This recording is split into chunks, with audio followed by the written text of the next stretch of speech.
Develop करने की जरूरत नहीं होती है। Why? File management software develop करने की जरूरत इसलिए नहीं है क्योंकि जो ऑपरेटिंग सिस्टम हमारे कंप्यूटर में इंस्टॉल है वो ऑपरेटिंग सिस्टम ही फाइल मैनेजमेंट का काम करता है। ठीक है ना? तो ऑपरेटिंग सिस्टम में फाइल मैनेजमेंट सॉफ्टवेयर इनबिल्ट है, ऑलरेडी उसमें वो चीज पहले से है। Objectives for a file management system. File management का जो काम है वो क्या है? सबसे पहले हम देखते हैं, meet the data management need and requirement of the user. को किस टाइप के डेटा की कहां पर जरूरत है, किस टाइप की फाइल की जरूरत कहां पर है, इस चीज की रिक्वायरमेंट को पता करना और यूजर के हिसाब से उस फाइल को प्रोवाइड करना, ये फाइल मैनेजमेंट सिस्टम का सबसे पहला काम है। ठीक है ना? जैसे मानने की बात, आपको कोई स्टडी मटेरियल चाहिए है और मैं आपको एक मूवी प्रोवाइड करूं तो ये गलत हो जाएगा, है ना? कंप्यूटर ऐसे काम नहीं करता। अगर आपको स्टडी मटेरियल चाहिए है, उससे रिलेटेड कोई फाइल आपने कंप्यूटर में डाली है, अगर आप उसमें वो सर्च करेंगे तो वो आपको पर्टिकुलर वही फाइल लाकर देगा। ठीक है? कंप्यूटर में या मोबाइल में आप जब भी किसी भी फाइल को सर्च करेंगे, पर्टिकुलर उसके नाम से या उसके एक्सटेंशन से, तो पर्टिकुलर वही फाइल आपके सामने आएगी। Guarantee that the data in the file are valid. ये गारंटी है इसमें कि फाइल के अंदर जो डेटा डला हुआ है वो वैलिड है ना?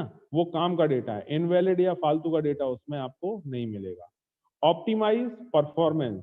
फाइल मैनेजमेंट सॉफ्टवेयर का जो परफॉर्मेंस है उस परफॉर्मेंस को इंक्रीज करना, उस परफॉर्मेंस को अच्छा बना के रखना और यूजर की नीड के हिसाब से कम टाइम में बहुत ही जल्दी फाइल को प्रोवाइड कर देना, ये फाइल मैनेजमेंट सॉफ्टवेयर का तीसरा objective. Provide input output support. ये I/O जो लिखा है इसको हम इनपुट आउटपुट कहते हैं, है ना? Provide input output support for a variety of storage device type. अब मानने की बात, हमने कंप्यूटर में बहुत सारी स्टोरेज डिवाइस लगा के रखी हैं, 2 पेन ड्राइव भी लगा दी, एक मोबाइल भी लगा दिया, एक हार्ड डिस्क भी लगा दी। ठीक है? तो उस हार्डवेयर में अगर हम एक फाइल को ट्रांसफर करना चाहते हैं तो ये उसमें सपोर्ट प्रोवाइड करता है। ठीक है? अगर आप चाहें तो हार्ड डिस्क की फाइल को पेन ड्राइव में डाल सकते हैं, पेन ड्राइव की फाइल को हार्ड डिस्क में डाल सकते हैं और वो उसके फाइल ट्रांसफर प्रोटोकॉल के अकॉर्डिंग टाइम लेता है। फाइल ट्रांसफर प्रोटोकॉल, एक फाइल को एक जगह से दूसरी जगह ट्रांसफर करने में जो नियम लगते हैं, जो उसके नियम हैं, that is called file transfer protocol, FTP।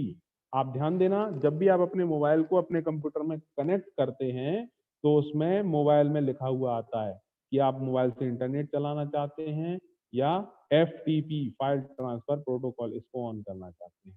ठीक है ना? मिनिमाइज और eliminate the potential for lost और डिस्ट्रॉयड डेटा। अब मानने की बात, कोई फाइल खराब हो गई है जिसकी हमें जरूरत नहीं है ना?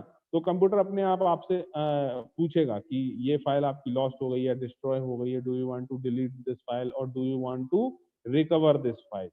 Okay. Next point is provide a standardized set of input output interface routine. Input output device जो हमारे कंप्यूटर में लगी हुई है, फाइल कहाँ से इनपुट हमें देना है और कहाँ से उस फाइल का आउटपुट प्रोवाइड होगा, ठीक है ना? ये एक स्टैंडर्ड बना हुआ है जो कि फाइल मैनेजमेंट सॉफ्टवेयर इसको डील करता है।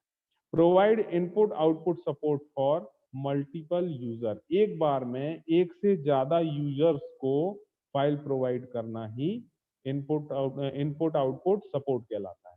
मल्टीपल यूजर्स को इनपुट आउटपुट सपोर्ट देना। ठीक है ना? तो ये फाइल मैनेजमेंट सॉफ्टवेयर है।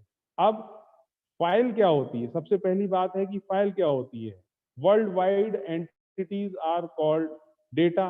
अगर हम किसी भी डॉक्यूमेंट को प्रिपेयर कर रहे हैं, उसमें कुछ ना कुछ इंफॉर्मेशन हमने डाली हुई है, so that is called file.